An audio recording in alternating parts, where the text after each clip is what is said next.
Shalom. Call halal Yahweh, Bahasham, Yahushai, Bahasham, Waha, Wachakodash. Double honors to the apostles of Great Millstone.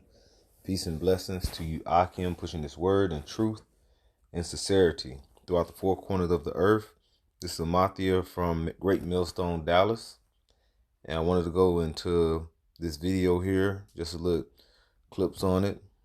Oh, look at it. I got to pause at 144. Call halal Yahweh, Bahasham, Yahushai. All right, so I just put in about job losses, the impact that AI will make, and I ran across this video here. As you see, it is by Peter H. Diamondis, or you can see it there if you're saying his name correctly, but it says, AI forced job loss is coming. Here's how to be ready. And it's really the thing that is coming, the ultimate finale that Esau wants to do with incorporating AI is to bring forth that one world government that is going to be implemented upon the earth. All right. Now a lot of these, you had the arm race. Now you have the this technocracy race that is going on with these different countries, America against China and so forth.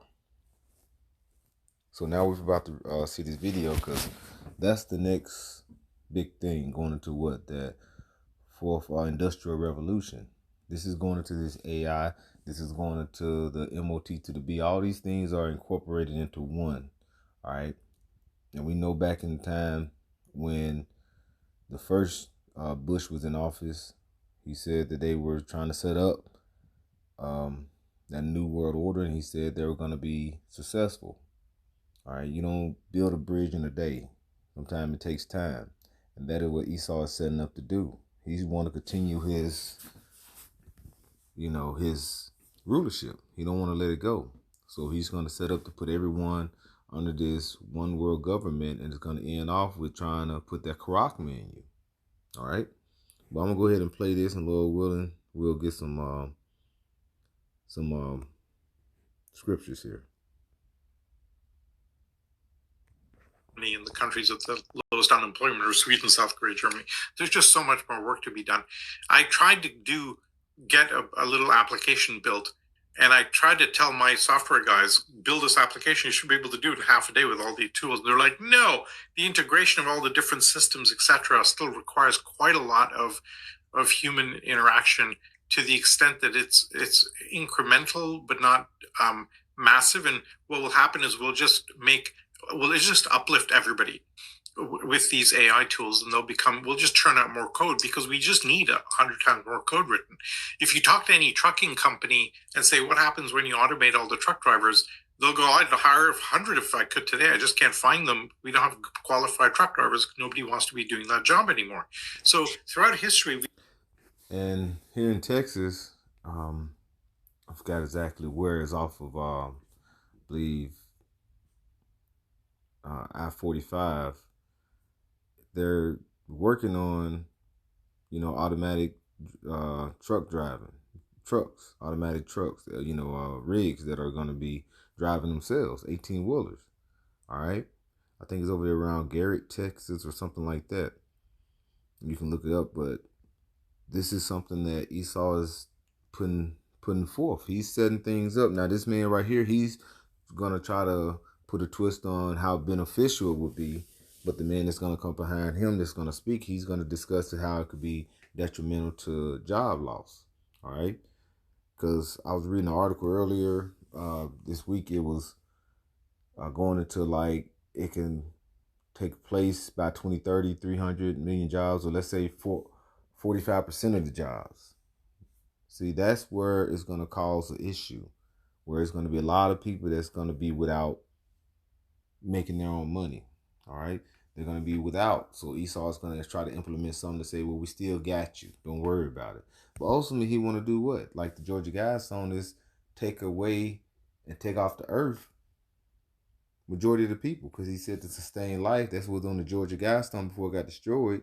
To sustain life, you have to keep the population down to at least to a maximum of 500 million people. It's 8 million possibly now. I think it's maybe hitting 9 billion people on the earth. So this is going to be another step for Esau, trying to delete a lot of people. Uplifted and made people move up the potential ladder, and I don't see that slowing down in this. Except there will be a short-term blip where we try to figure out what we do. That may be solved by UBI, but we don't know how we'll get to that. The problem we have with concepts like UBIs, it's such a big shift from a union, labor, taxation, job, employment construct to that.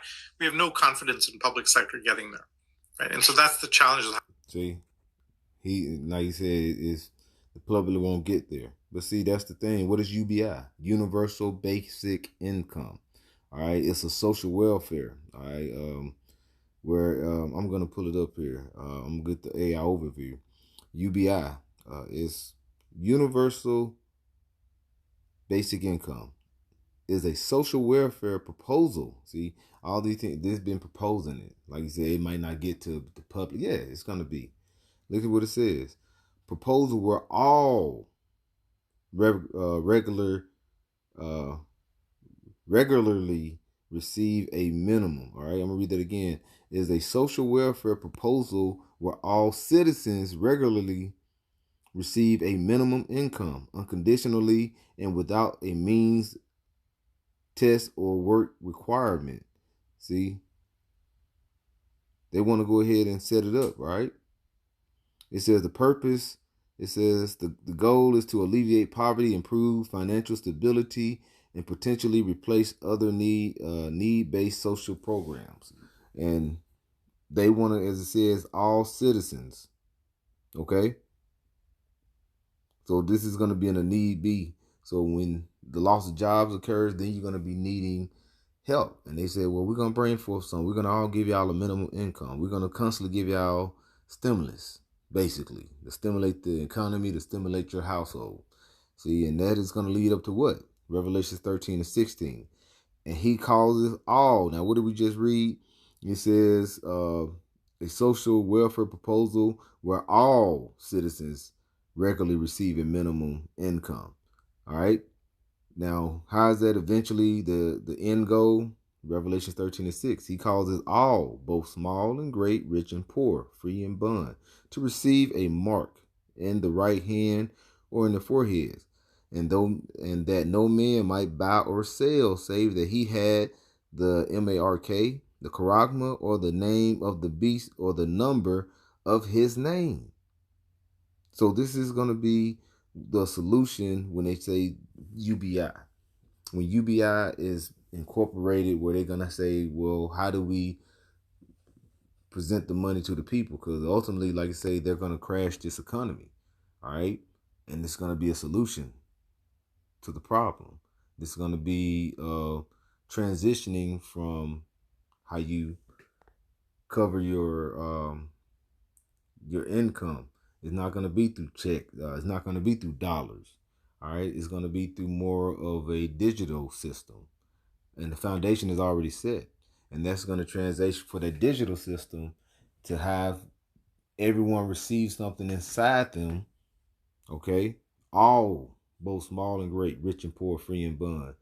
Put something inserted in you, the charagma. That way they'll be like, well, this is going to be the new UBI, the social, the economic construct of things. All right. Going back again to what the first Bush said. This is going to be what?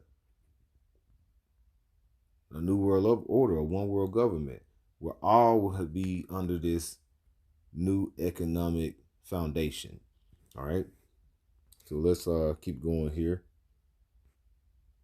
How do we navigate our institutions and public sector? For me, the biggest problem in humanity is E.O. Wilson saying the problem with us is our emotions are Paleolithic, our institutions are medieval, and our technology is godlike. Right? and also the Douglas Adams from Hitchhiker's Guide to the Galaxy, who said in a funny way, said anything in the world when you're born, we call that normal. Anything that's invented when you're young, that's called a career. And anything invented after you're 35 years old is just bad for the world. It's just bad. Like any banker talking about Bitcoin, you'll see them get hives, etc. I think we just have to overcome that hurdle and figure this out. For me, the biggest dark spot is none of our institutions and mechanisms by which we govern ourselves can manage this transition through what we're about to see. Yeah.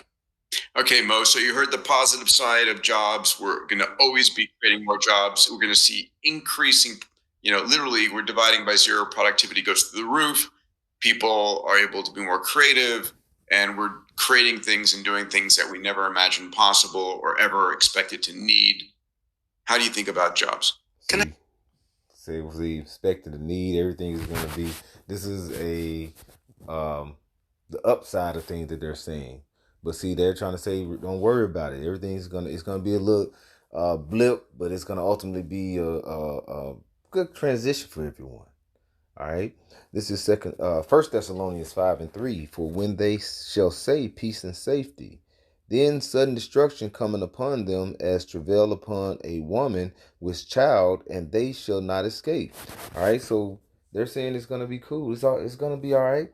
It's gonna be safe. But they're going to be looking at what they say. They're going to be drawing swords. That's what you're going to see. You're going to see Esau drawing these damn swords. And this is what's coming to Babylon. This is actually what's going to be set up throughout the world. All right. What's this? Sirach? Sirach 12 say, never trust thine enemy. All right. Never trust thine enemy. This is the same old E that put us through the transatlantic slavery, all right, that was killing off the so-called Native Americans, which are Israelites, okay, the Gadites. This is the man that, that's being revealed at this time,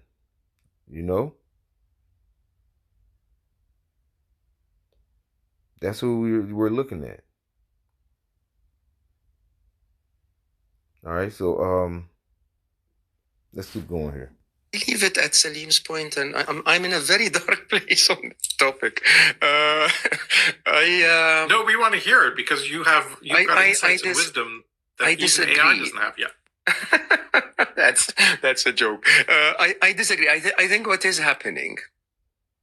So first of all, the parts that I agree. It's not perfect yet. You can't really develop a sophisticated full app from A to Z using AI. Yes, I agree with that. But most of the bits of code that are being written so far, I think there was like a poor load of 80% of the code written last year or something was by a machine.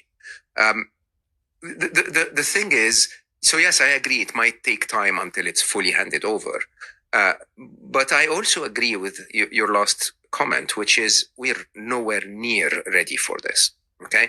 And in reality, we are also not just dealing with, numbers on spreadsheets here. We're dealing with humans that are sometimes not easy to reskill, that are sometimes very emotional about losing their jobs, that are sometimes not ready.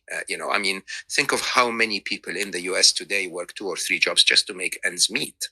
Now, take those jobs away, okay, and think about how those families will suffer. And I think the topic we need to discuss deeply is the amount of suffering that will be in the transition, even if we end up in a good place. Now, my interesting challenge is I don't think we will end up in a good place, right? And I really don't think we should even try to end up in a good place. Why? Because remember, that whole jobs thing is an invention of the capitalist industrialist revolution, right? And that maybe finally we should accept that we're not made to work. Okay. And that accordingly, if we accept this, the solution would reside way, way far from where jobs are. It would reside into the social systems that enable us to live fully without having to work, 60 hours a week or 80 hours a week, like, you know, most of us did in California. Now, the trick is there are systems around the world that allow that. You know, the French work, I don't know, probably, 30 hours a week or 20 hours a week, of which around 28 they're complaining, right? And the French economy still is running. Right, somehow it is. And I think there is something to be learned from the idea of aversion to work, which you and I and everyone that's worked in California seem to think is an alien thought. But there are so many societies around the world where we work because we have to, okay? Not because we love to, not because it creates our future. All right, and like I say, the scripture tells you that you have to work to earn ends meet, okay, off the sweat of your brow, and that's one thing through one of the curses, right? That was one thing you have is through the curses. All right, so I'm gonna go ahead and pull this scripture up because, like he said, it's gonna get to a point that Esau is gonna set up where, and these elites. They're setting it up where you're gonna need them, okay? You're gonna have to what do you say he won't you have to go to Esau for the want of all things. All right. And ultimately this is gonna show him that he's gonna be revealed as well. But like I said, he's not here to appease or please the poor. He's here to bring forth an elimination to a lot of the people, especially you Israelites. That's his main thing, is to get rid of you. All right. And he's not a man. Was created to be the wicked.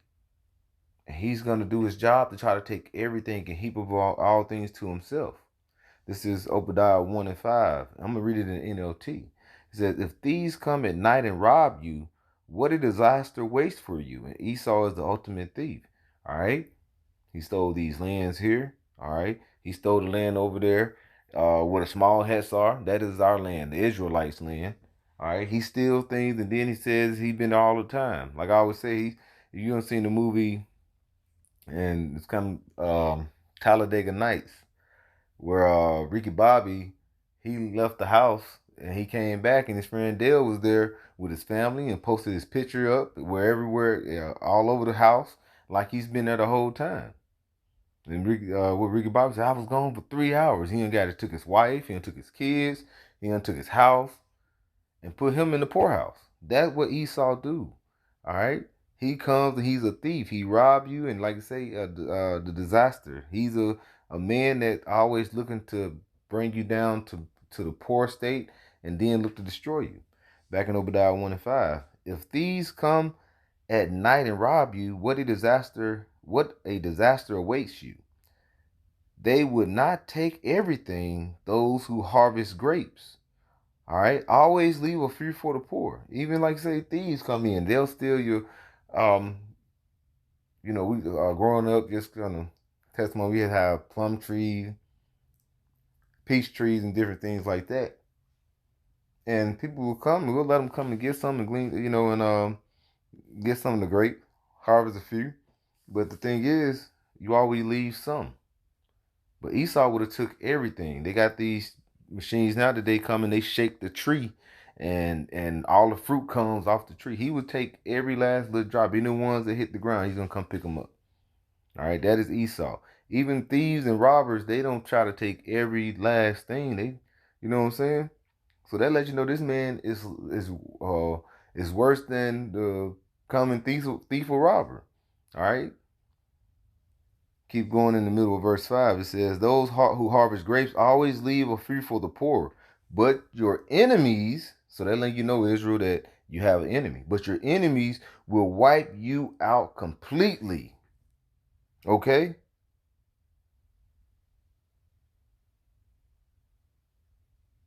All right? Look at that. He will come and rob you completely. And that's what Esau is looking to do. He's looking to take your livelihood, your daily wage, and he's going to put to a point where he's going to try to set up a UBI and ultimately set you up to receive that character. letting you know that that's what his end goal is. And you have these other Israelite camps that don't even bring that out and won't even tell you that. So they're setting you up for failure. They're setting you up for destruction. All right. And what it says, but your enemy, they're letting you know,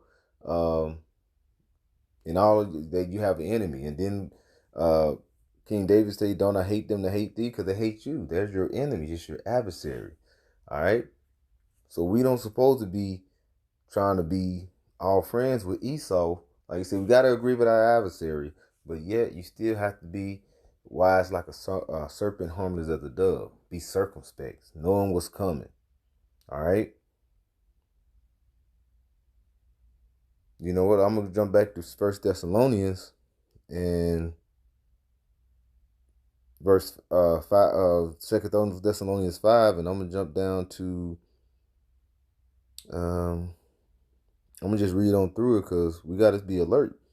As I quoted Ephesians 5, around the 15th verse, be circumspectly, not as fools, but as wise, because of the days are evil, because evil and wicked man and violent man is ruling the world, and he's looking to destroy you, starting with this agenda of setting up all this AI, this technocracy. All right, 1 Thessalonians 5, and I'll start at verse 6. It says, therefore, let us not sleep and do as do others, but let us watch and be sober. For they that sleep, sleep in the night. All right, and that's when the thief comes. A thief, it comes in the night. He comes when you're trying to sleep peacefully in your bed. You're thinking you're peaceful and safety, but certain destruction is going to come. For they that sleep, sleep in the night, and they that be drunken are drunken in the night. But let us who are of the day be sober, putting on the breastplate of faith and love, and for an helmet the hope of salvation. And that reminds me of Ephesians 6. We're supposed to put on the whole armor. Verse 9, for Yahweh has not appointed us to wrath, but to attain salvation by our Lord Yahweh Shai Mashiach. All right. So the Lord, he gave us an understanding of what's to come. And we're supposed to be in the spirit, and we don't supposed to drive our people away from this truth and this wisdom and knowledge and understanding. And we're supposed to call out these things that's happening, not trying to hide what's going on and what Esau is planning to do. We're supposed to call them out, you know. And to these other, like say, Israelite sects that don't want to point out and showing people what the Karakmi is, all right, it's the MOTB, all right. The blood is going to be on your hands when these times come, and you don't have your congregation ready. So with that, I'd like to give all praises, glory, and honor to Yahweh, Bahasham, Yahweh Shai, Bahasham, Waha, Rachakadash. Double honors to the apostles of Great Millstone. Peace and blessings to Yahweh and pushing his word in truth and sincerity. Shalom.